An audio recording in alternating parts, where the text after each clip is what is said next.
Pagi anak-anak Miss, apa kabarnya pada pagi hari ini? Semoga anak-anak Miss sehat dan bersuka cita.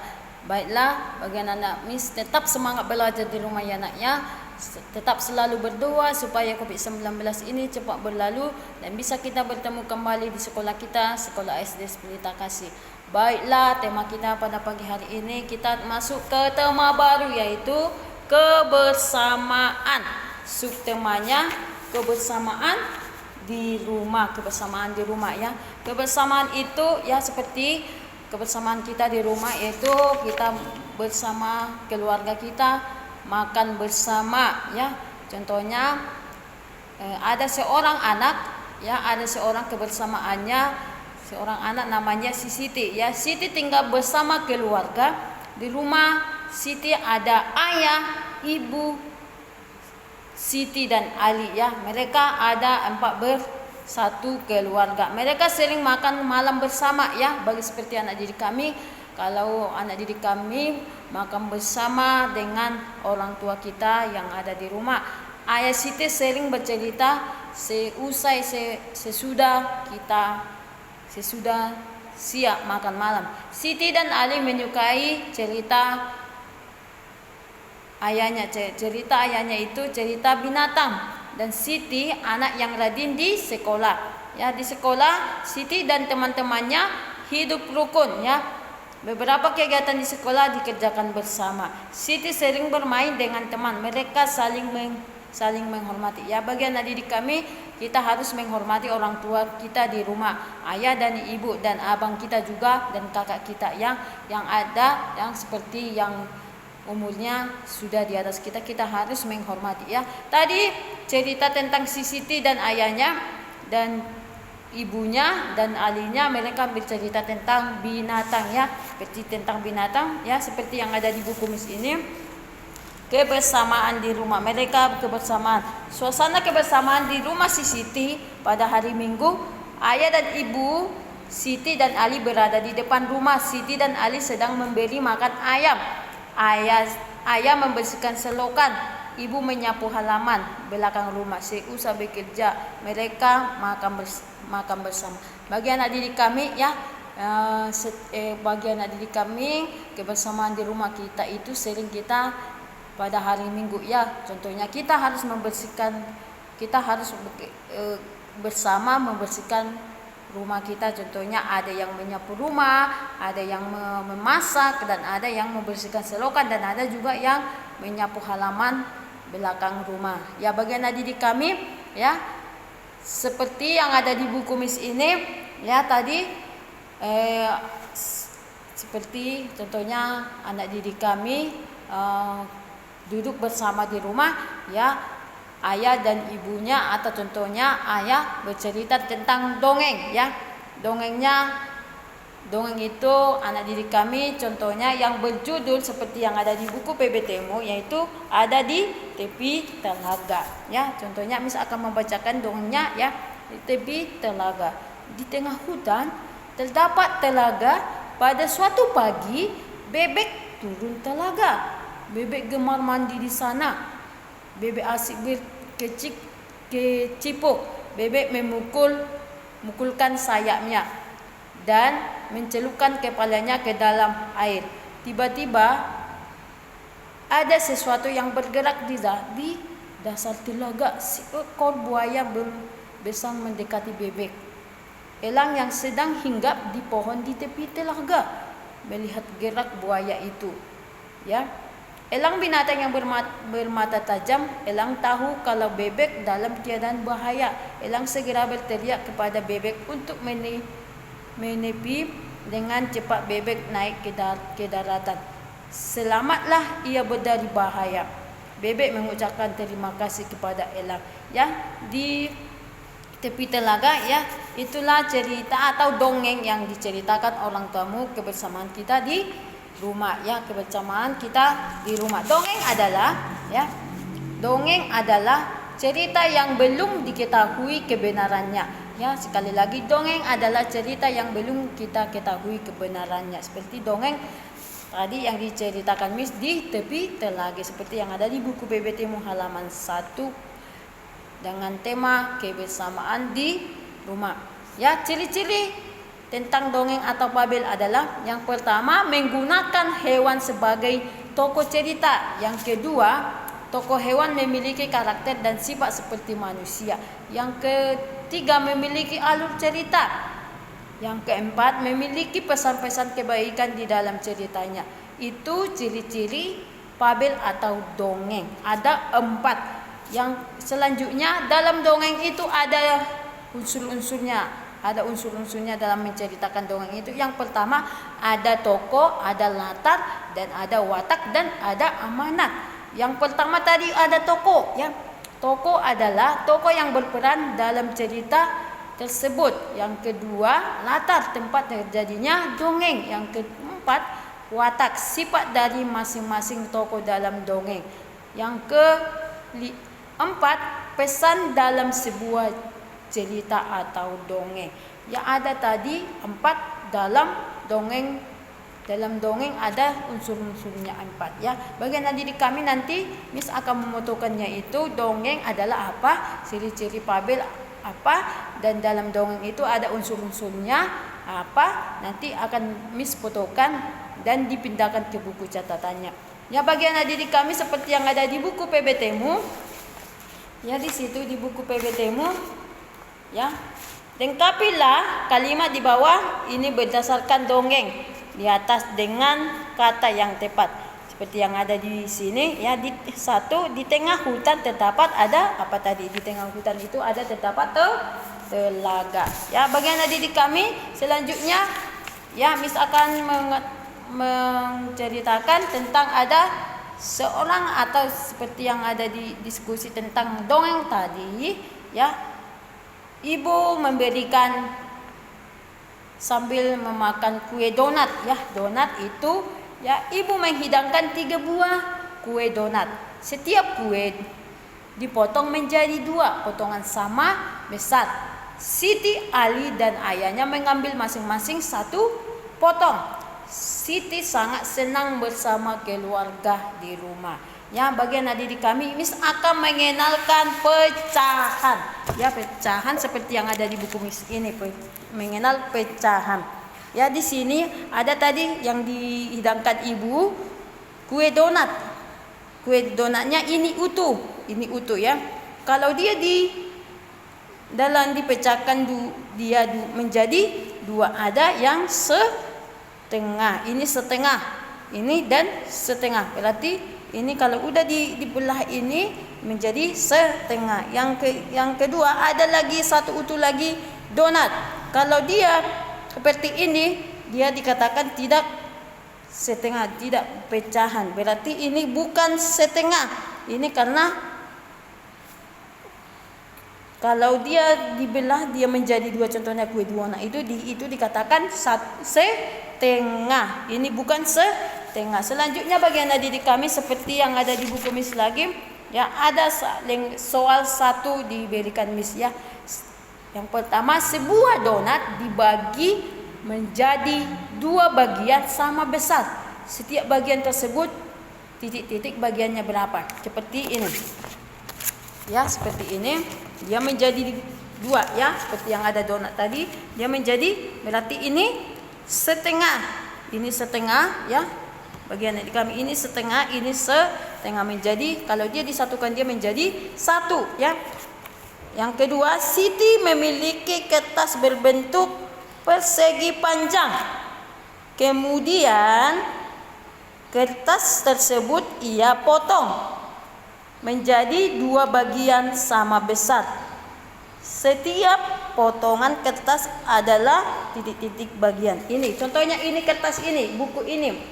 Ya, kalau kita belah ini menjadi 2, berarti dia jadi setengah-setengah. Ya, ini kalau kita belah ini atau kita belah ini menjadi setengah, jadi setengah. Kalau dia disatukan dia jadi 1, ya, setengah. Yang ketiga, Siti memiliki kue donat. Siti ingin mendapatkan setengah bagian dari kue tersebut. Siti harus memotong kue tersebut menjadi titik-titik bagian sama besar. Berarti menjadi, ya, donatnya menjadi sama besarnya. Berarti ini belah, berarti setengah dengan setengah. Seperti yang ada di bukumu lagi ini. Buku Miss, hasillah setengah bagian dari gambar berikut dihasil. Ini seperti ini dihasil ya. Ini sudah setengah, ini setengah, ini setengah. Berarti kalau kita disuruh mewarnai, kita harus warnai satu di sini. Kita warnai ini ya, bagian dari kami kita warnai karena dia 1/2 atau setengah ya, 1/2 atau setengah. Ini lagi yang nomor 2 kita hasil yang di atas itu karena dia setengah. Ini persegi, panjang ini persegi ya. Di dekat dia bagian anak didik kami seperti ada lagi di buku anak didik kami halaman 2 itu, warnailah setengah atau 1/2 bagian dari gambar berikut ini. Diwarnai dia atau dihasil ya. Berarti ini maksudnya atau setengah. Berarti kita warnai di sini. Warnai di sini, saya suka anak didik kami warnanya ya, diwarnai di sini lagi warnai dan inilah dikatakan setengah. Yang kedua, berilah tanda centang pada gambar yang menunjukkan pecahan 1/2. Ini sudah 1/2 karena sudah dibelah. Ini kue ya, ini kue ya. Kalau ini 1/4 karena ini sudah 4. Yang selanjutnya ya, bagian adik didik kami ada di buku Miss itu. Misalkan menceritakannya, di dekat rumah Siti terdapat pos perpanjangan, seperti pos yang perpanjangan yang sering dipukul. Ya, seperti itu. Di depan di sana terdapat kentongan. Kita dapat membuat bunyi kentongan bervariasi, bunyi yang teratur berulang disebut berirama. Ya, berirama adalah bunyi yang teratur berulang. Ya, sekali lagi, bunyi yang teratur berulang disebut birama. Nanti dituliskan birama. Birama adalah bunyi yang teratur berulang. Ya, di situ ada pola ketukannya. Ada, kalau dia ada yang bunyi kuat dikatakan itu K, yang bunyi lemah dikatakan L, seperti yang ada di buku Miss ini. Seperti yang ada di buku Miss ini, pola ketukan berirama. Ya, kalau dia 1, 2 itu, kalau K itu kuat, kalau dia L itu bunyinya lemah. Ya, kita harus membedakan bunyi kuat dan bunyi lemah. Ada yang seperti ini. Kalau contohnya kita memukul meja tuk tuk tuk. Ya, yang kedua, kalau dia ketukannya 2 itu rok rok rok rok. Sekali lagi, kalau dia ketukannya 1 yaitu tuk. Yang ketukannya 2 yaitu rok rok rok. Ya, jika 2 bunyi di atas dibandingkan, maka bunyinya 1 lebih kuat daripada bunyi kedua. Ya, sekali lagi, jika bunyi di atas dibandingkan, maka bunyi 1 lebih kuat daripada bunyi kedua. Ya, seperti yang ada di buku Miss ini. Ya, sebutkan 2 bunyi yang ada di sekitarmu. Kemudian tentukan bunyi yang lebih kuat dan lebih bunyi yang lemah. Seperti yang ada lagu, contohnya lagu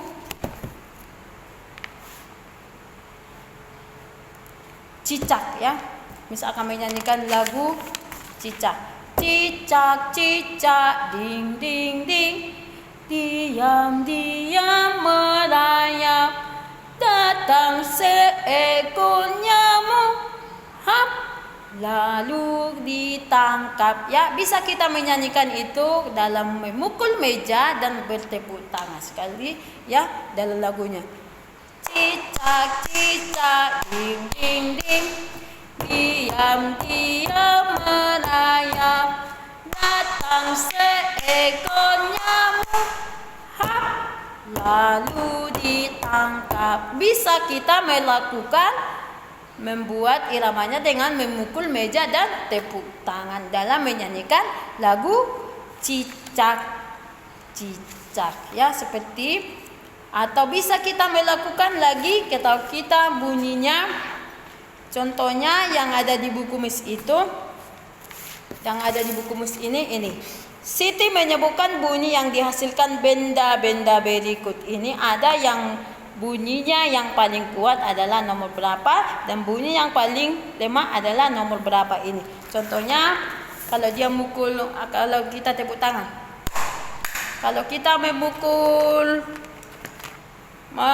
melakukan seperti ini, kalau kita memukul tempaan minum kita, itu kuat atau lemah. Ya, bunyi yang lebih kuat di sini, yaitu yang lebih kuat adalah menggambar berapa? Nomor 3. Bunyi yang paling lemah adalah nomor 2. Seperti itu, seperti yang ada di buku PBT-mu, ya. Amatilah gambar berikut ini. Kalau ini dikatakan yaitu tok, yang ini prok, ya, yang ini tong, ya. Bunyi yang paling kuat adalah pada nomor berapa, ya. Tadi seperti gambar seperti ini tadi, yaitu tong. Berarti itu kalau kita memukul lonceng atau bel sekolah, ya, atau jam, mana yang lebih kuat, mana yang lebih lemah. Berarti yang lebih kuat dalam lonceng, yang lebih kuat itu lonceng sekolah atau lonceng gereja, dan atau yang lemah itu jam tangan. Bagian adik kami untuk selanjutnya nanti ada di situ di buku PBT-mu, nyanyi tik tik tik bunyi hujan ciptaan Ibu Sud, ya. Nadanya sedang, ya. Bisa kami nyanyikannya seperti lagu tadi, cicak-cicak, ya. Tik tik tik bunyi hujan di atas genting, air dan turun tidak terkira. Cobalah tengok dahan dan ranting, pohon dan kebun basah semua. Ya, Miss akan menyanyikan dengan lagu seperti tadi, alat dari itu tok prok tok, ya. Tik tik tik bunyi hujan di atas genting, air dan turun tidak terkira. Cobalah tengok dahan dan ranting, pohon dan kebun basah semua. Nanti anak didik kami itu lagu tik tik tik bunyi hujan itu hanya dinyanyikan aja supaya bisa menentukan bunyi lagu lemah dan kuat, ya. Ada di situ di buku PBT-mu pertanyaan apa judul lagu di atas, yaitu tik tik tik bunyi hujan. Sampai di sini dulu materi pembelajaran kita pada pagi hari ini. Untuk tugas temanya hari ini tema kebersamaan, subtemanya kebersamaan di rumah, yaitu halaman 1, halaman 2 dan halaman 3, ya. Terima kasih untuk bagian adik kami, dan untuk yang disuruh Miss nanti untuk dicatat ke buku catatannya, Miss akan memotokannya dan dipindahkan ke buku catatannya. Terima kasih, Tuhan Yesus memberkati.